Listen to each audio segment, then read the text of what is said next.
What's up, guys? It's me, Mr. LT1. Welcome back to the channel. Today we're doing a different kind of video. This is my 1995 Chevrolet Caprice 9C1. This is an ex-cop car from California that I purchased last October, all the way down in Medford, Oregon, way down south somewhere. So today we're just gonna be doing a walk around of it. Little story time, I guess. So yeah, let's get into it. So powering this Caprice is not the baby LT1, but the full size 350 LT1. So I have done a few changes from the factory. I put this gold heat wrap around it. It's cheap gold wrap, so I don't think it really deflects heat, but I like the look of it. I had it on my Camaro and my Firebird, and even even if it deflects 1 degree of heat, that's a win for me. When I got the car, the guy I bought it from, he told me that it was overheating, or like it would just shut off after a certain amount of time. And overall, he was just a sketchy guy. So if you're watching, hello. um it's still running, idiot. Put a new water pump in it, new radiator, new expansion tank, because the one on it was cracked. I guess the ones from factory, they have a tendency to literally just disintegrate. And it's been running good ever since. New thermostat too. I also put a catch can on it because I just put a catch can on all my LT1s just to keep all the gunk out. And this one absolutely has no fluid in the catch can, which I'm very thankful for. My Firebird also the same thing, catch can on it, and it had no fluid going into it. So that's wonderful. I also had to change out the seal for the master brake reservoir because it was leaking profusely. So one time I was going up a really steep hill, and it was kind of at a corner, and I just start smelling this really bad smell, and I'm looking behind me in the mirrors, and I'm just clouding out the road, and I'm like, oh my god, my car's on fire. But luckily it wasn't. I caught it in time, so yeah. But apart from that, this motor is pretty bone stock. I've done most of the smog deletes on it. I got the air pump off, and I think all that's left is the EGR on the back of the intake manifold. Stock manifolds too, obviously, as you can see. So now let's move on to the interior. So this is not your everyday 9C1 interior.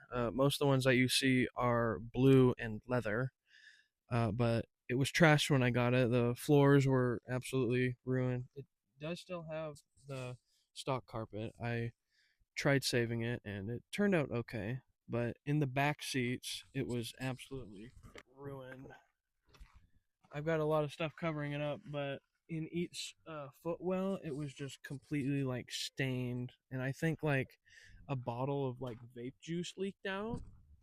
So it was just disgusting. But what I did instead, I swapped in red guts, as you can see, from another Caprice. So it looks pretty gosh darn good. And whoever had it before me, they painted all the interior black, like the plastic panels, except for the seats and the carpet, as you can see.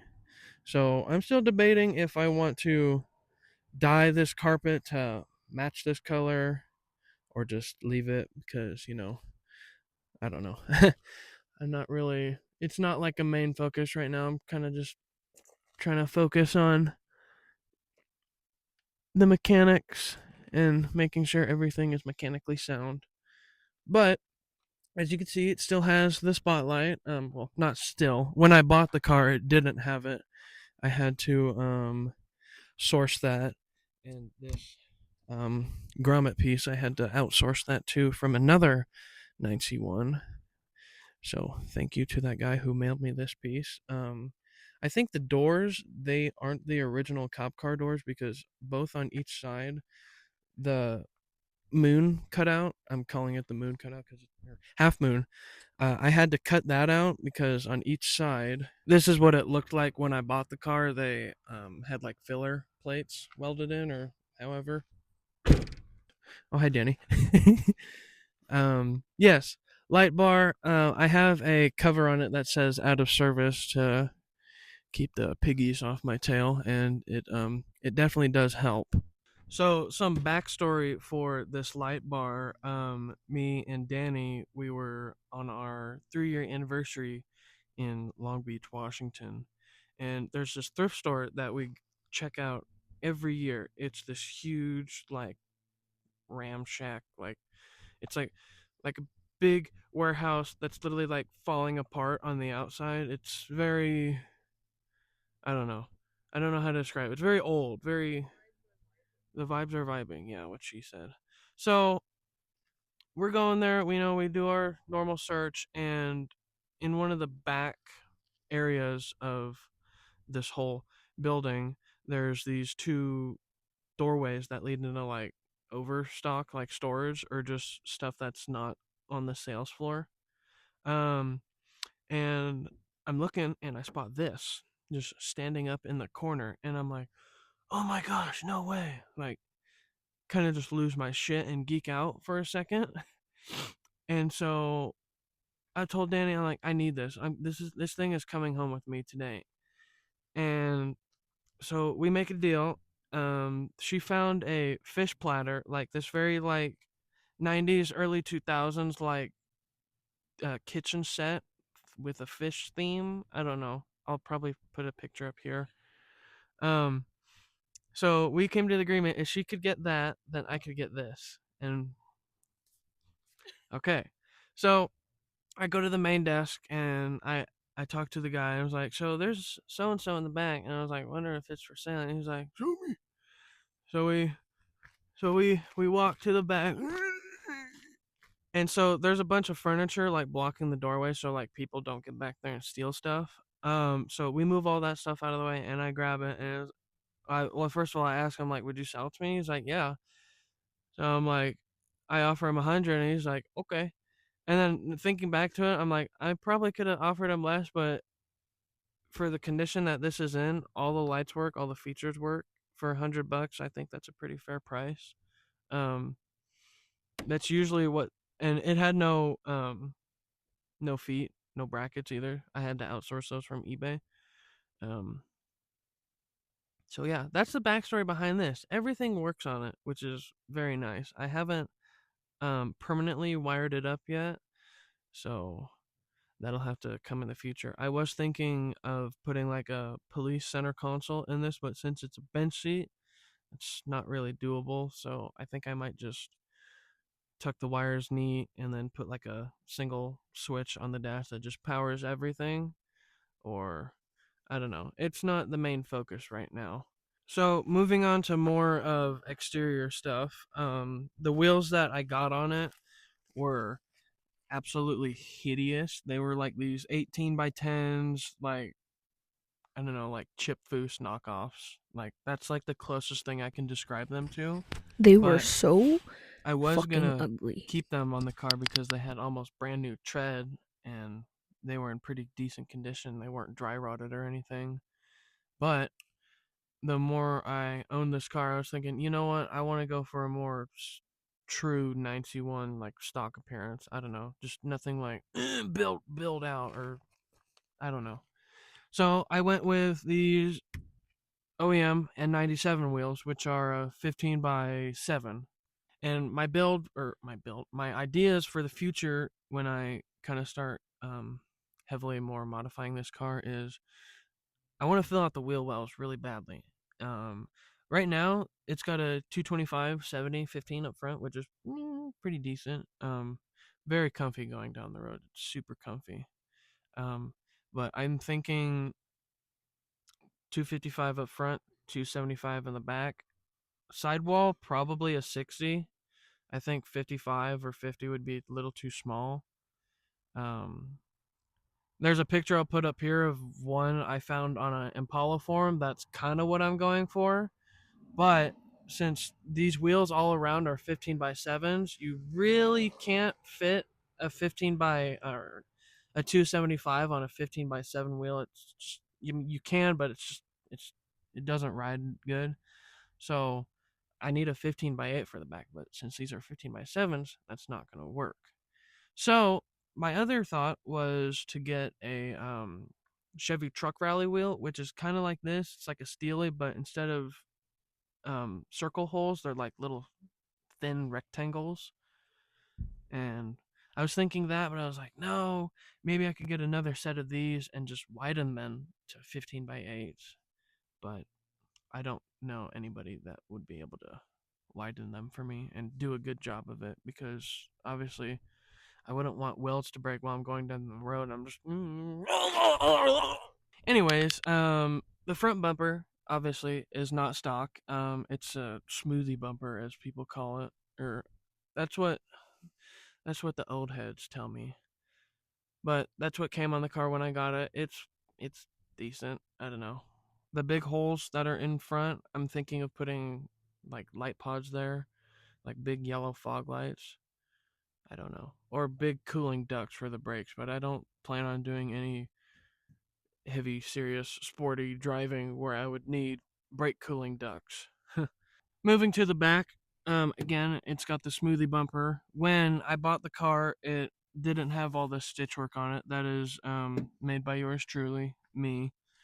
Um, First attempt at doing drift stitches, which I think they turned out all right.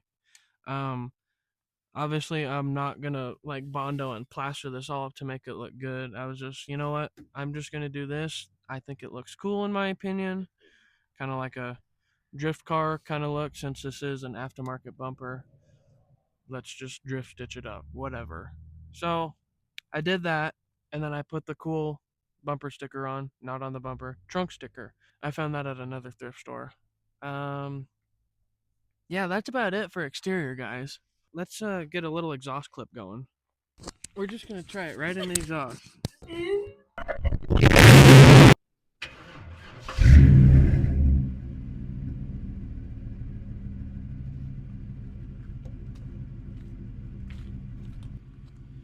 So currently it still has the stock catalytic converters on it. Then I changed it into, instead of a single out, it's true dual H-pipe, and then cheap Amazon MagnaFlow like knockoff mufflers, which honestly they sound pretty good.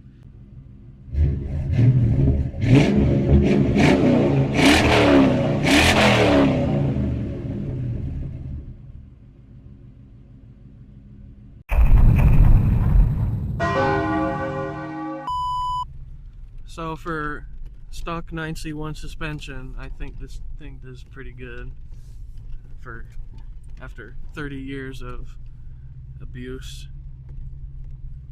When I was checking the Carfax for this car, it wasn't in the service for that many years, only like 5 or so, and then I think they wrecked it because it has front end damage under the bumper. It's twisted a little. That's why I had to replace the radiator, because you could literally see like the flimsy aluminum twisting, and it was leaking off the plastic. Yeah, this thing drives pretty good. It's pretty quiet in here. I had to do a lot of work to get it quiet. Oops. I just ran over a branch. There were huge gaps on my side where air would just come bursting through, so I did a little hackery and now it's quiet in here. Acceleration wise, it has 308 gears in the back, and you know, it's not terrible. It's not the best, it's not the worst either, but it's enough. I really enjoy driving this car. It's been a really good daily. It's not the best on gas. My SS Camaro, which has a 6-speed, definitely better on gas. With 2 overdrives, oh yeah. The guy I bought it from, he told me it has a rebuild transmission. It's not rebuild, I don't think. I don't know. Because when I'm going down the highway, I don't think the torque converter locks up. I think it just shifts to 4th and it just stays there. I don't feel the converter locking up, so I don't know. Okay, a moment for the views. Wow. Oh my god. We haven't been here when you could see the mountain. Last time we were here, it was just foggy. Dude, the camera does not do it justice. Oh my god. The camera does not do it justice. But very comfortable ride with these bench seats. I do plan on in the future doing the Bonneville seat swap, which is a pretty common thing for this, but any Caprice that I've seen out at like car shows, they haven't done them. It's all, I don't even think I've seen one of these at a car meet before or like a show. We were just at the Portland Roadster Portland Roadster Show yesterday and didn't see a single one. We saw 4th gen Camaros though and 3 3rd gens. So that was a nice sight. That made me happy. Just driving. So I think I'm gonna end the video here, guys. I took a little pit stop just to take a look at Mount Hood because it's absolutely gorgeous. Last time I was out here was in my SS and it was really foggy, big overcast, and you couldn't see any of this. You couldn't see any of this. Like, it's gorgeous. It's absolutely breathtaking. You know, this is just right in my own backyard, basically. It didn't take me that long to drive here. But I'm going to end the video here, guys. I appreciate you guys tuning in. Next video is probably going to be on the Drift Camaro or a walkthrough of my SS. But yeah, remember to like, comment, and subscribe. And I'll see you guys in the next video. Peace. Footpath.